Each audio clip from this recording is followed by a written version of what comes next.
Shalom kekasih Tuhan, bangkitlah jiwaku, bangkitlah jiwamu. Saudara siap menerima firman Tuhan hari ini? Puji Tuhan. Saudara, mungkin suatu hari saudara pernah melihat atau mendengar sebuah judul dari artikel atau video. Judul yang sangat menarik, sehingga judul itu menggugah orang untuk ingin tahu apa kontennya dari judul itu. Nah, ini yang saya sebut sebagai headline clickbait. Jadi judul yang dipakai sebagai umpan orang untuk klik. Jadi judul dipakai untuk orang ingin tahu. Dengan begitu menariknya, orang tergugah ingin mengetahui isi daripada artikel itu. Dan ada dua kemungkinan dari judul itu. Yang pertama, kemungkinan ini antara judul dengan kontennya sama, sesuai, ya. Yang kedua, antara judul dengan konten tidak sama.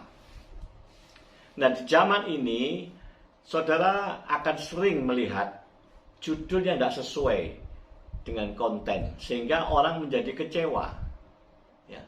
Nah, gambaran ini persis sekali, saudara, dengan orang yang disebut Kristen, ya, berlabel Kristen.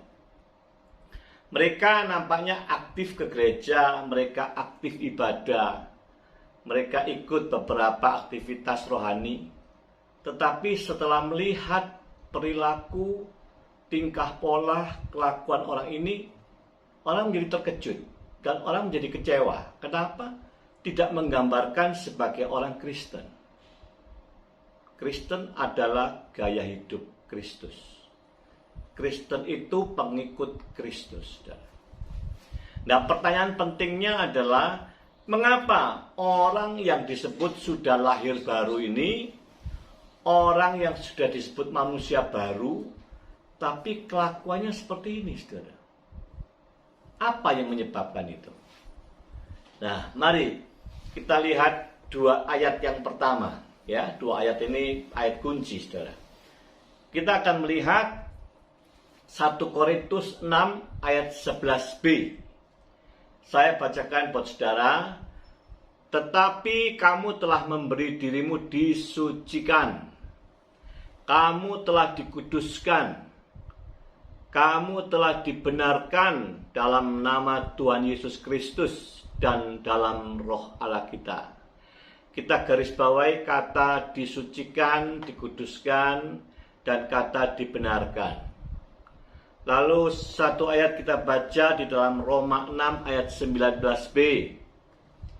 Sebab sama seperti kamu telah menyerahkan anggota-anggota tubuhmu menjadi hamba kecemaran dan kedurhakaan yang membawa kamu kepada kedurhakaan, demikian hal kamu sekarang harus menyerahkan anggota-anggota tubuhmu menjadi hamba kebenaran yang membawa kamu kepada pengudusan. Kata yang perlu digarisbawahi adalah, sekarang kita ini menjadi hamba kebenaran yang membawa kepada pengudusan. Apa maksudnya, saudara? Ada dua kata penting yang menjadi pokok pembahasan kita. Yang pertama adalah kata dibenarkan atau pembenaran. Dalam bahasa Inggrisnya justification. Kata penting kedua adalah dikuduskan atau pengudusan. Di dalam bahasa Inggris disebut sanctification. Jadi ada justification, ada sanctification. Saudaraku, ini persis gambaran seperti mata uang. Mata uang ini kalau saudara perhatikan, entah itu uang kertas atau koin, itu selalu punya dua sisi, ya. Sisi satu, sisi satu. Dan dua sisi ini punya gambar yang berbeda. ada gambarnya. Apabila mata uang ini gambarnya hanya satu sisi, maka uang itu dipastikan tidak laku, saudara. Uang itu bisa disebut juga uang palsu, yang tidak legal. Jadi nggak laku uang itu. Saudara, persis sekali ini dengan kehidupan orang yang disebut Kristen. Kristen itu harus punya dua sisi. Sisi pertama justifikasi, sisi kedua sanctification. Nah, mari kita lihat perimbangan dari dua kata ini.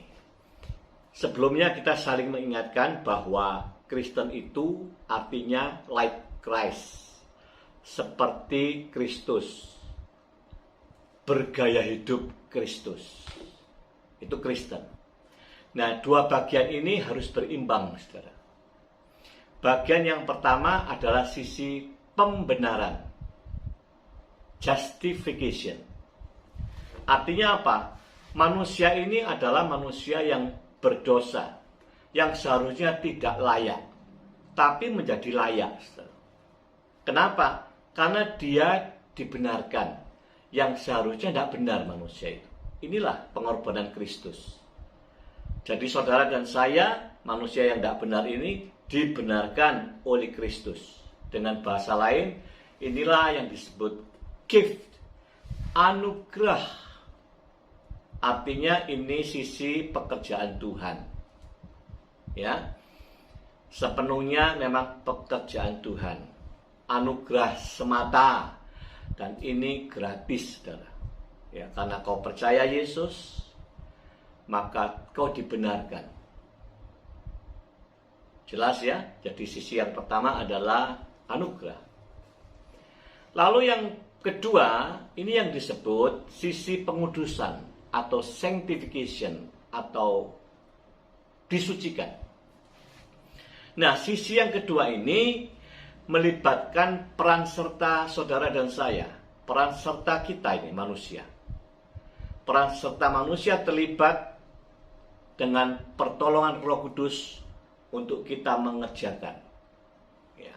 Dan ini yang disebut proses yang harus dilalui semua orang percaya. Sanctification ini, pengudusan ini bukan peristiwa instan seketika seperti gift tadi. Ya, kalau dibenarkan itu seketika itu. Tapi pengudusan proses.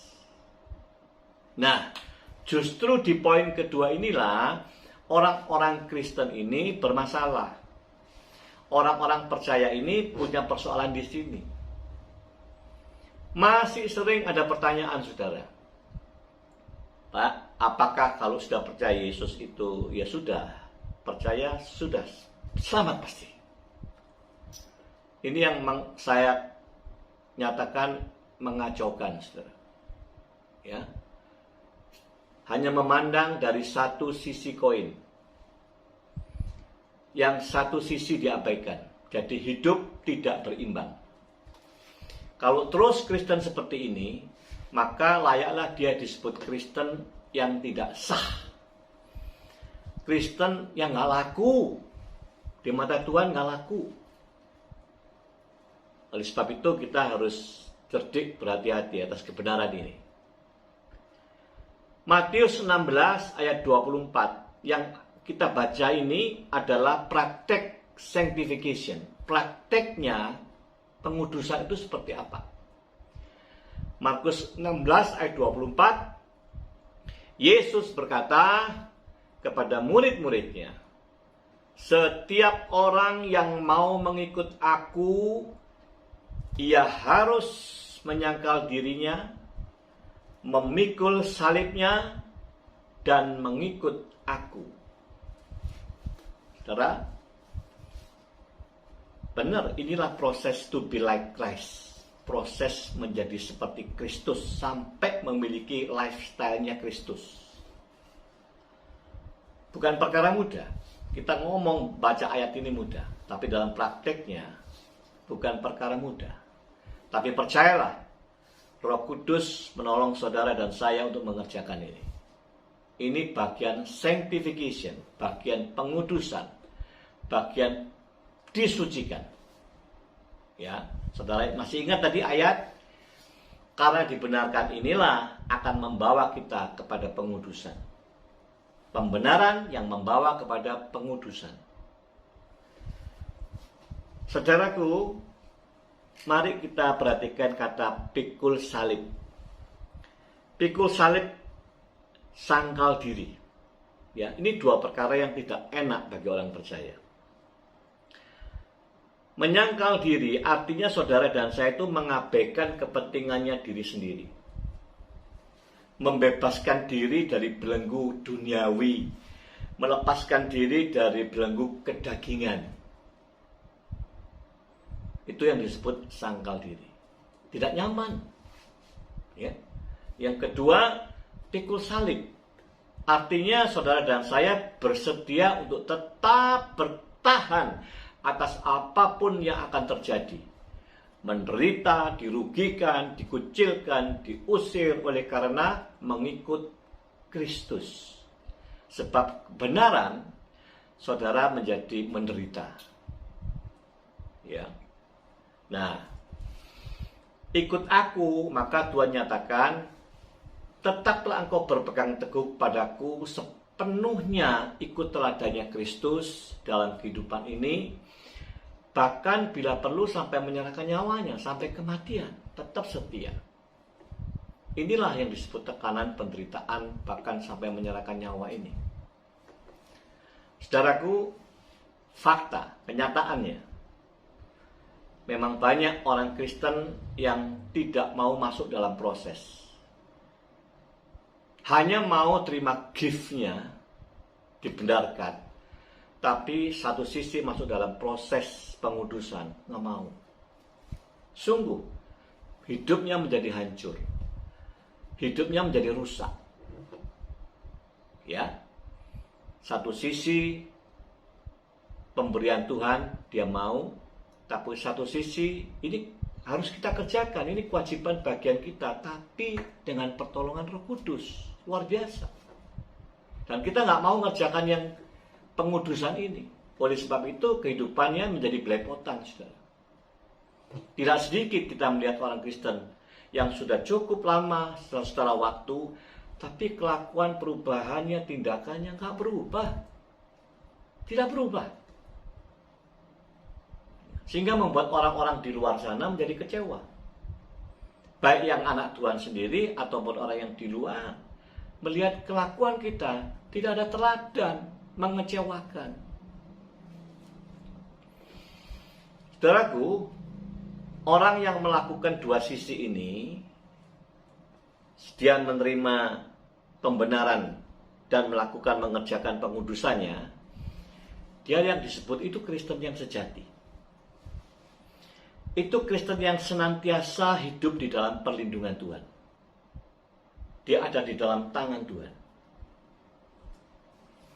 Seperti ayat, ini ayat terakhir kita baca. Yohanes 10 ayat 27 sampai 29. Saya baca 28, 29 dulu. Aku memberikan hidup yang kekal kepada mereka, dan mereka pasti tidak akan binasa sampai selama-lamanya. Dan seorang pun tidak akan merebut mereka dari tanganku. Seorang pun tidak akan dapat merebut mereka dari tanganku. Perlindungan yang sempurna. Ayat 29, Bapakku yang memberikan mereka kepadaku lebih besar daripada siapapun, dan seorang pun tidak dapat merebut mereka dari tangan Bapa. Perlindungan yang sempurna. Apakah yang tidak bisa direbut ini semua orang yang berlabel pokoknya Kristen? Tidak, saudara. Sungguh tidak. Ya, kita perlu baca ayat 27-nya. Domba-dombaku mendengarkan suaraku. Domba itu kita, ya. Tuhan Yesus gembala kita. domba-dombaku mendengarkan suaraku, dan aku, gembala, mengenal mereka. Kata terakhirnya ini yang penting. Dan mereka, domba-domba itu, mengikut aku. Kata kuncinya itu mengikut aku. Gembala mengenal dombanya. Dombanya mendengar suara gembalanya. Tapi bukan sekedar mendengar. Dan mengikut gembala. Maka domba yang mendengar dan mengikuti ini, dialah yang di dalam perlindungan tangan Tuhan. Ini loh yang disebut orang Kristen yang melakukan dua sisi itu. Justifikasi dan pengudusan. Ini yang Kristen yang sebenarnya, Kristen yang sejati, saudara. Nah, Kristen yang benar ini, dia di dalam tangan Tuhan. Dan Kristen seperti ini pasti hidupnya tidak belepotan. Pasti. Jadi sekali lagi, saudara, yang pertama perhatikan istilah sisi pembenaran. Ini gift, hanya Tuhan yang mengerjakan. Yang kedua, sanctification atau pengudusan. Ini membutuhkan peran serta saudara dan saya dengan pertolongan Roh Kudus. Dan ini pengorbanan yang tidak ringan. Namun inilah pernyataan iman sejati kepada Yesus Kristus. Prakteknya apa tadi? Sangkal dirimu, pikul salibnya, dan ikut Dia.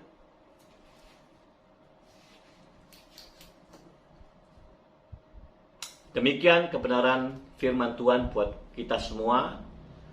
Salam saya, stay safe, stay healthy, and keep your faith strong forever and ever. Amen.